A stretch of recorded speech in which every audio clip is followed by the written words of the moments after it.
Good morning all of you.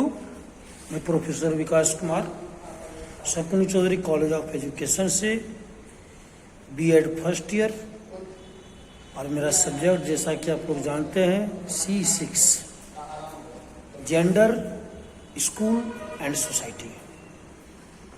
इसके तहत आज मैं आप लोगों को बताने जा रहा हूँ प्रतिमान विस्थापन, स्त्री की शिक्षा तथा लैंगिक शिक्षा में प्रतिमान विस्थापन। लैंगिक शिक्षा में स्त्री शिक्षा के प्रतिमान मतलब आदर्श, तो आदर्श का विस्थापन। बात समझ रहे हैं? स्त्री की शिक्षा तथा लैंगिक शिक्षा में प्रतिमान का स्थापित करना।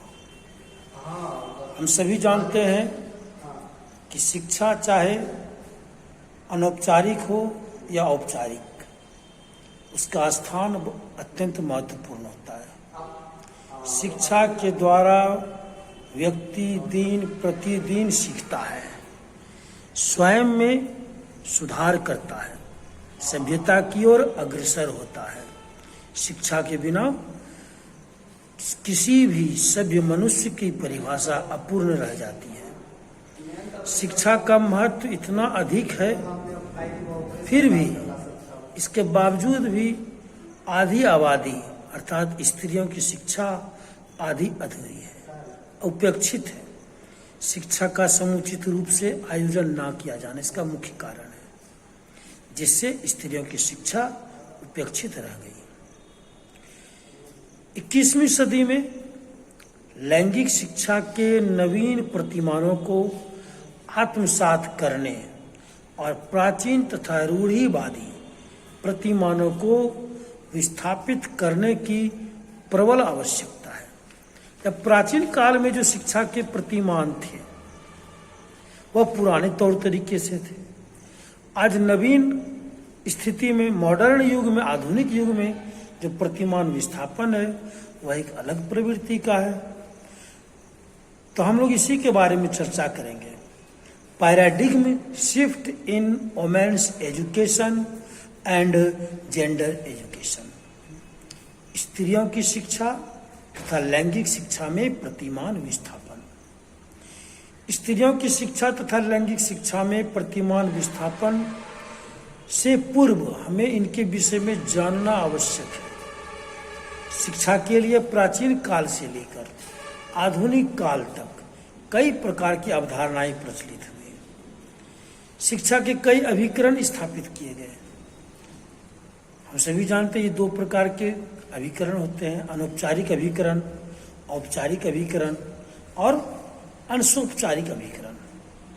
अनौपचारिक अभिकरण वे अभिकरण हैं जिनकी स्थापना शिक्षा के लिए नहीं होती है, क्योंकि इनका ना तो निश्चित पाठ्यक्रम होता है ना ही समय सारणी। जबकि औपचारिक अभिकरण की स्थापना वहाँ का वातावरण और पाठ्य सामग्री, पाठ्यक्रम, समय सारणी इत्यादि महत्वपूर्ण होते हैं। इसके अंतर्गत विद्यालय, संग्रहालय, पुस्तकालय आदि आते हैं। जबकि अनौपचारिक अभिकरण के अंतर्गत इस प्रकार के अभिकरणों का पूर्ण रूपेण उद्देश्य शिक्षा प्रदान करना नहीं होता है। जैसे रेडियो, टेलीविजन मनोरंजन के साथ साथ शिक्षा प्रदान करते हैं। ध्यान दीजिए, रेडियो, टेलीविजन, कंप्यूटर ये सभी शिक्षा के साथ साथ मनोरंजन भी देते हैं। जबकि विद्यालय सिर्फ शिक्षा प्रदान करती, पुस्तकालय सिर्फ शिक्षा प्रदान करते हैं। अब हम लोग आगे बढ़ेंगे। स्त्री शिक्षा तथा लैंगिक शिक्षा के प्रतिमान विस्थापन।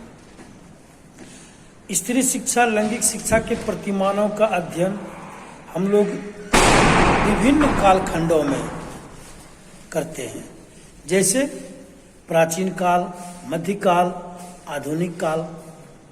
प्राचीन काल में कई सारे स्त्री शिक्षा के प्रतिमान मौजूद थे। कई सारी विजेयिता विदुषियाँ भी थी, जैसे मैत्रेयी, अपाला, विश्ववारा, सुमेधा इत्यादि। बालकों तथा बालिकाओं के लिए गुरुकुलों में शिक्षा ग्रहण करने का साधन था। उस समय सह शिक्षा का भी प्रचलन था। सह शिक्षा मतलब बालक तथा बालिकाएं एक साथ शिक्षा ग्रहण कर सकते थे। लैंगिक शिक्षा प्राचीन कालीन धर्मशास्त्र, नीति ग्रंथ, महाकाव्यों के द्वारा दिए जाते थे। आदर्श पुरुषोत्तम राम के चरित्र, सतियों के चरित्र इत्यादि के द्वारा लैंगिक शिक्षा दी जाती थी। लैंगिक शिक्षा परिवार के बड़े सदस्यों द्वारा दी जाती थी। स्त्री पुरुष में भेदभाव नहीं था। मध्यकाल आते आते पुरुषों की श्रेष्ठता की स्थापना हो चुकी थी और स्त्रियों को भोग विलास की वस्तु समझा जाने लगा था। स्त्री शिक्षा का समुचित प्रबंध नहीं था। स्त्री से संबंधित भेदभावों, कुरीतियां अपने चरम सीमा पर थी। इस समय सहशिक्षा का प्रचलन नहीं था। आधुनिक काल आते ही शिक्षा की स्थिति में सुधार आई, क्योंकि स्त्री और पुरुष दोनों को शिक्षा की आवश्यकता थी, जिसमें स्त्री शिक्षा पर अत्यधिक बल दिया गया। अनौपचारिक रूप से लैंगिक शिक्षा का संबंध, पाठ्यक्रम में लिंगी समानता का समावेश, ये सभी आधुनिक कालीन शिक्षा का प्रतिमान है। सहशिक्षा का प्रचलन, शिक्षा के प्राचीन प्रतिमानों के स्थान पर बदली परिस्थितियों के अनुरूप नवीन प्रतिमानों की स्थापना की गई। इसी के अंतर्गत महिला समाख्या, कस्तूरबा गांधी विद्यालय तथा ऑपरेशन ब्लैक बोर्ड का शुभारंभ किया गया। लैंगिक भेदभाव में कमी लाने के लिए महिलाओं को आरक्षण देने की वकालत की गई। इस प्रकार से हम देखते हैं कि प्राचीन काल में जो शिक्षा का प्रतिमान था वह आधुनिक काल आते आते बदल गया। अब इसकी आवश्यकता तथा महत्व के बारे में समझेंगे। स्त्री शिक्षा तथा लैंगिक शिक्षा के प्रतिमान विस्थापन की आवश्यकता तथा महत्व का आकलन हम निम्न बिंदुओं से करते हैं। समय में परिवर्तन होने के साथ साथ प्रतिमानों में भी परिवर्तन आना आवश्यकभावी है। स्त्री शिक्षा तथा लैंगिक शिक्षा की आवश्यकताएं परिवर्तित होती रहती है, अतः पुराने प्रतिमान का विस्थापन आवश्यक है। लैंगिक मुद्दे धीरे धीरे जटिल होते जा रहे हैं, जिन्हें सुलझाने के लिए नवीन प्रतिमानों की आवश्यकता होती है। नवीन तकनीकी ज्ञान के साथ साथ नवीन प्रतिमान भी आते हैं। मैं प्रतिमान का मतलब पुनः समझा दूं, हमारी शिक्षा के आधुनिक आदर्श, इसे ही नवीन प्रतिमान कहा गया है। सामाजिक कुरीतियों की समाप्ति के लिए प्रतिमान विस्थापन अति आवश्यक है। अब सवाल उठता है कि प्रतिमान विस्थापन किस तरह किया जाए, उसके उपाय क्या हैं, सुझाव क्या है। इसकी चर्चा मैं आपको अगले वीडियो में करूंगा। मैं जानता हूं कि आप लोग मेरे वीडियो से प्रेरित होते हैं। चलिए, धन्यवाद। आज बस इतना ही।